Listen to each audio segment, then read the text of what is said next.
Анна Мария зашла в банк, чтобы обменять дорожные чеки на наличные. ¿Cuál es el cambio por dólar de los cheques de viaje? A 9.60.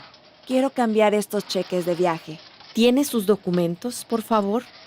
Mi pasaporte. Muy bien. Ahora puede firmar sus cheques. А теперь слушайте и повторяйте. ¿Cuál es el cambio por dólar de los cheques de viaje?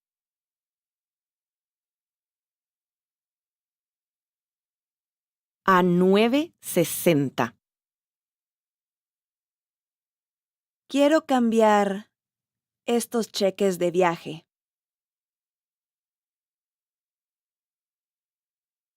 ¿Tiene sus documentos, por favor? Mi pasaporte. Muy bien. Ahora puede firmar sus cheques.